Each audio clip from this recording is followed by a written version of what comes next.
देखिए गोदली भाग टू आपका यहाँ पे गद खंड का यहाँ पे ऑब्जेक्टिव का हम लोग रिवीजन करेंगे। अच्छे से आप लोग अगर देखते हैं तो पूरा कंफर्म होगा।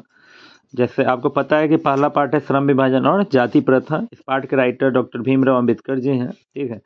इस पार्ट में उन्होंने बताना चाहा है कि कैसे, अभी तो स्थिति ऐसे नहीं है लेकिन जब लिखा गया तो तब ऐसी स्थिति थी कि भारत एक ऐसा देश है जहाँ पर जातीयता के आधार पर काम का बंटवारा किया जाता है। किसी बच्चे के जन्म के पहले उसका कर लिख दिया जाता है। अभी बच्चा भी माँ के गर्भ में ही होता है, तब तक ये घर वाले डिसाइड कर लेते हैं कि बच्चा बड़ा होकर क्या बनेगा, ठीक है।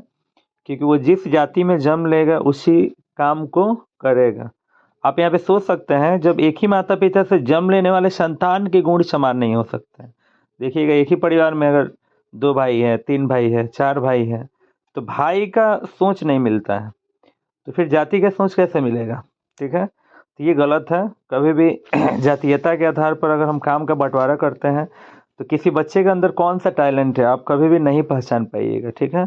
तो अगर देश को अगर तरक्की के रास्ते पर ले जाना है तो उसको हर क्षेत्र में उसको मौका आजमाने दीजिए।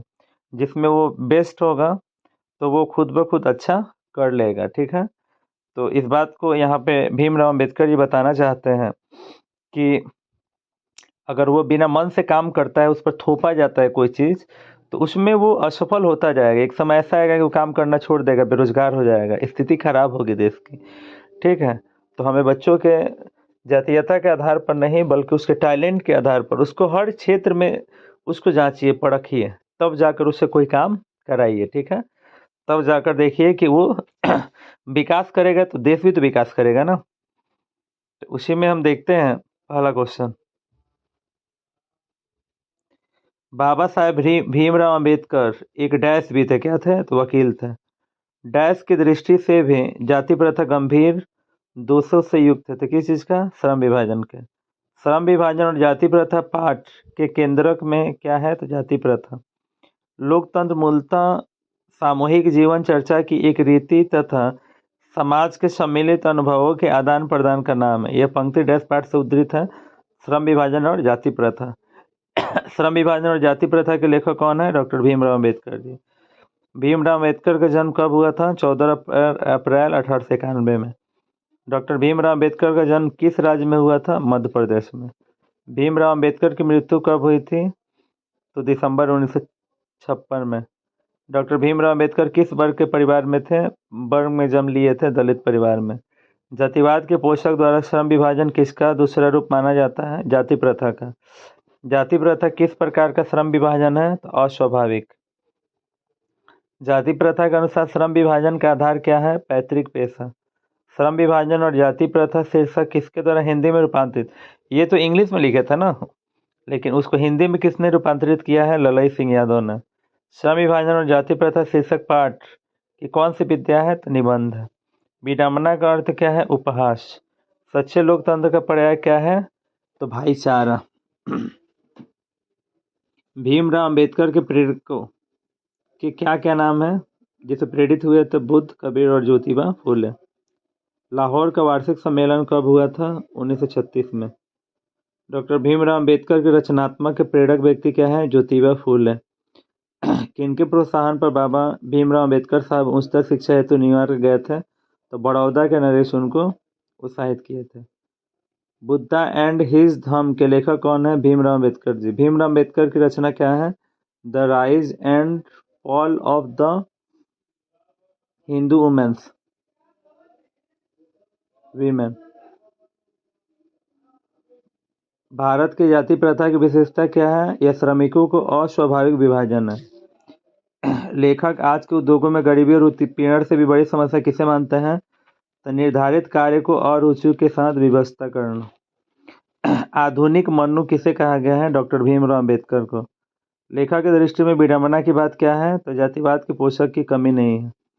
लेखक की दृष्टि में आदर्श समाज कैसा होना चाहिए, तो जिसमें स्वतंत्रता, समता और भातृत्व का भाव हो। डॉक्टर भीमराव अम्बेडकर ने किस पत्रिका का संपादन किया था, तो बहिष्कृत भारत का। भारतीय संविधान के निर्माता के रूप में हम किसे जानते हैं, तो भीमराव अम्बेडकर को। डॉक्टर भीमराव अम्बेडकर वाङ्मय हिंदी के कितने खंडों को प्रकाशित हो चुके हैं, 21 खंडों को। डॉक्टर भीमराव अंबेडकर के पिता का क्या नाम था? रामजी सकपाल।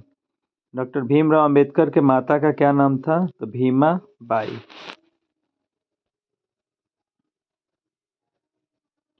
डॉक्टर अंबेडकर ने पीएचडी की उपाधि कब प्राप्त की थी? 1917 में। मूक नायक क्या है? तो पत्रिका।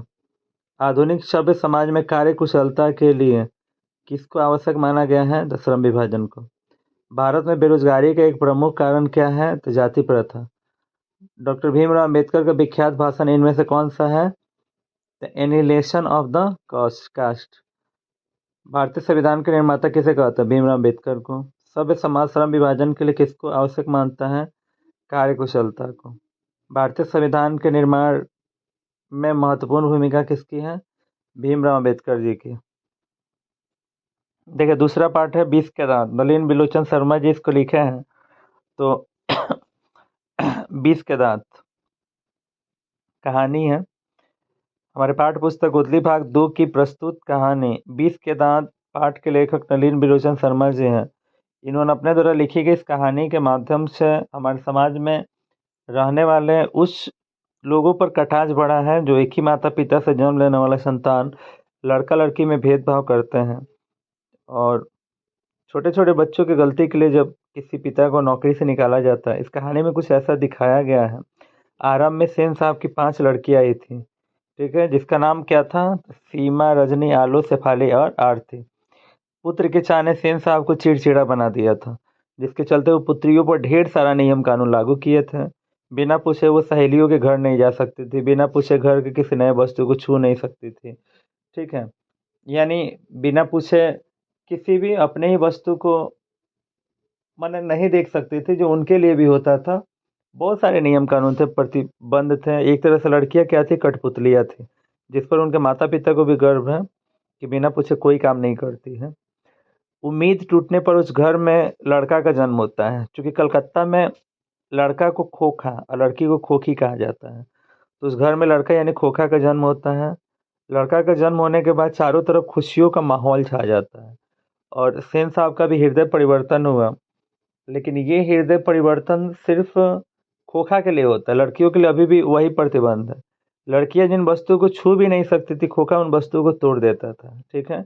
और परिवार के लाड़ प्यार दुलार के चलते वो बिगड़ैल हो गया था, अपनी बड़ी बड़ी बहनों को पीट देता था, मार देता था, ठीक है। फिर भी कोई कुछ नहीं बोलते थे, उसके हाथ पैर चलते रहते थे। लड़कियां जिन वस्तु को छू नहीं सकती थी, खोखा उन वस्तु को तोड़ देता था, ठीक है। उसके हाथ पैर चलते रहते थे। तो सेन साहब को लगता था कि इसमें इंजीनियर बनने के गुण है, क्योंकि इंजीनियर का हाथ पैर चलता रहता है। तो उसको इसका शिक्षा शुरू से ही दिया जाए, तो इसके लिए बढ़ई लोहार आते थे और उसको कोई कोई चीज ठोकना, पीटना, काटना, ये सब करते थे, ठीक है। उनके मित्र पत्रकार महोदय उनसे पूछते थे कि आपके तो एक ही लड़का है, इतना धन संपत्ति आपके पास है, अब बच्चे को पढ़ा लिखा कर क्या बनाइएगा? तो बोलता है कि हम पढ़ा लिखा कर इंजीनियर बनाएंगे, ठीक है, क्योंकि उसमें इंजीनियर बनने के सारे गुण हैं। उनसे खास करके देखा जाए तो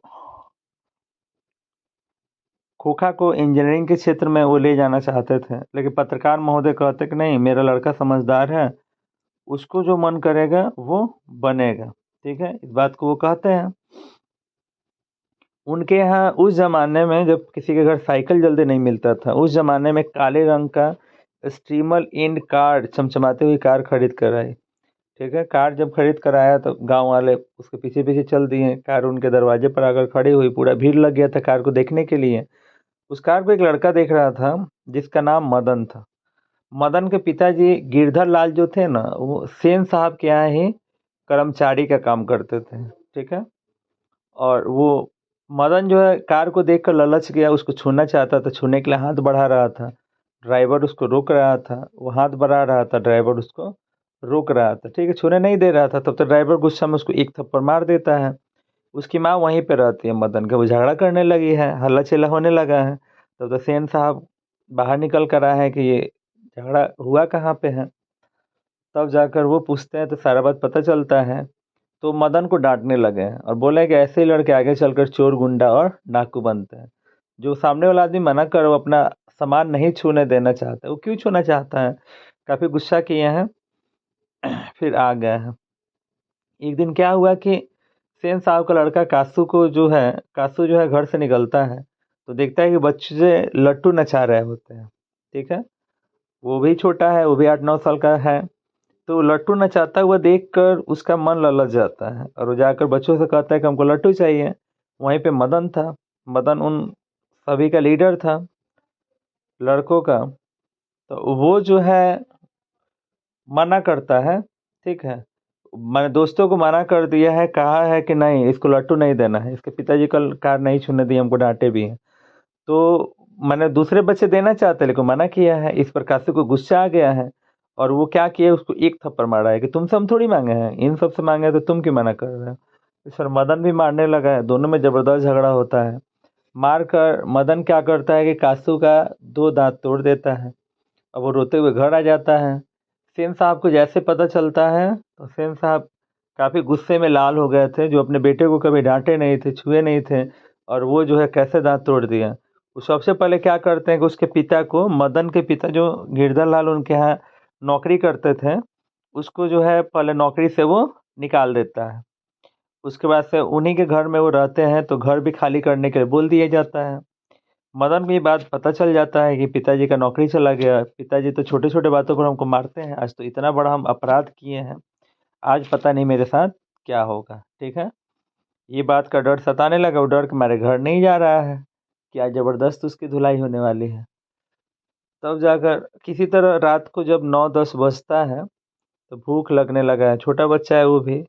वो चुपके से जाता है किचन में, खाना वाना खा लिया है, और जैसे ही पलटा है तब तक उसके पैर से जो है बर्तन टकराया है और आवाज़ आया है। तब तक उसके पिताजी किचन में गए हैं। छोटे छोटे गलतियों पर अपने बेटे को पीटने वाला गिरधर लाल जो है, इस बार पिटाई नहीं करते हैं बल्कि उसको गले से लगा लेते हैं, और उनके आंखों में आंसू है। क्योंकि जब वो वहाँ पे वो काम करते थे तो उनका लड़का कासू जो है गिरधर लाल को जो है काफ़ी तंग करता है, परेशान करता है, मार भी देता है। बेचारे कुछ नहीं करते थे क्योंकि वहाँ पे नौकरी करते थे, पैसा कमाने के लिए गए थे। तो वो जब कोई किसी के बंधन में होता है तो उसको बहुत कुछ सहना पड़ता है, जो कि वो सह रहे थे। लेकिन उनका लड़का ये सब सहने वालों में से नहीं है, उनका लड़का बहादुर है। इस बात के लिए खुश हैं, इसलिए अपने बेटे को मारते नहीं है बल्कि छाती से लगा लेते हैं। ठीक है, यही कहानी है। दिया है कि नलिन बिलोचन शर्मा 1959 ईस्वी में किस विश्वविद्यालय में हिंदी में विभाग में अध्यक्ष हुए, तो पटना। सीमा, रजनी, आलो, शेफाली, आरती, पांचों किसकी बहनें थी, तो किसकी बहनें थी, तो खोखा की। खोखा किनका इकलौता बेटा था, सेन साहब का। 20 के दांत शीर्षक पाठ की विद्या है, तो कहानी है। किसके अनुसार सेनों ने सिद्धांतों को बदल लिया, खोखा के अनुसार। ऐसे लड़के आगे चलकर गुंडे, चोर और डाकू बनते हैं। यह पंक्ति कहानी के किस पात्र की है, तो सेन साहब। 20 के दांत के लेखक कौन है, नलिन बिलोचन शर्मा जी। 20 के दांत कैसी कहानी है, तो मनोवैज्ञानिक। नलिन बिलोचन शर्मा जन्मतः कौन से भाषी थे, तो भोजपुरी के। नलिन बिलोचन शर्मा का जन्म कहाँ पे हुआ था, पटना में।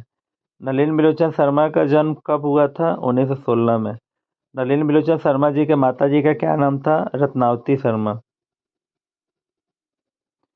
लेखक ने एमए किस विश्वविद्यालय से किया था, पटना विश्वविद्यालय। नलिन बिलोचन जी की मृत्यु कब हुई थी, 1961 में। आलोचनाओं में से वे किस शैली को अपनाते थे, आधुनिक शैली को।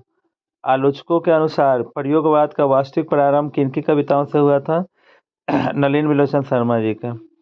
नलिन बिलोचन शर्मा जी के पिताजी का क्या नाम था, राम अवतार शर्मा। सेन साहब की मोटर कार का क्या नाम था, स्टीमर लैंड।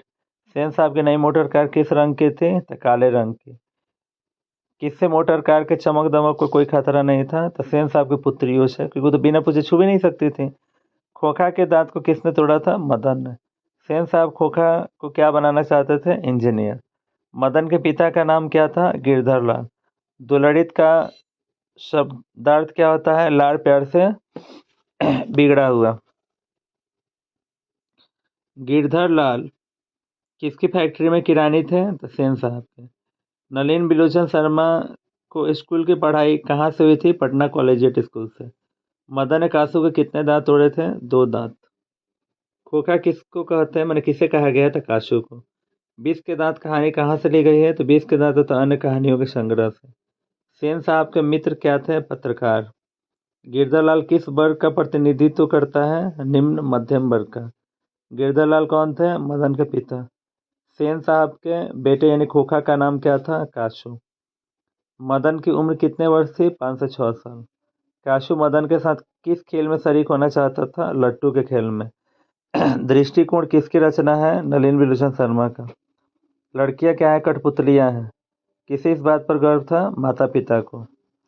सेन साहब ने किसे खूब फटकार लगाई थी? तो गिरधालाल को। कौओं की जमात में शामिल होने के लिए कौन ललक गया? हंस। मदन अक्सर किसके हाथों से पीट जाता था? तो पिता के हाथों से। खोखा को ट्रेनिंग देने के लिए घर पर कौन आता था? लोहार। सेन दंपति खोखा को क्या बनाना चाहते थे? इंजीनियर। सेन साहब की कार को किससे खतरा था? खोखा से। मदन के पिताजी का क्या नाम था? गिरधर लाल। यहाँ पे 2 पार्ट कंफर्म हो गया आप लोग का।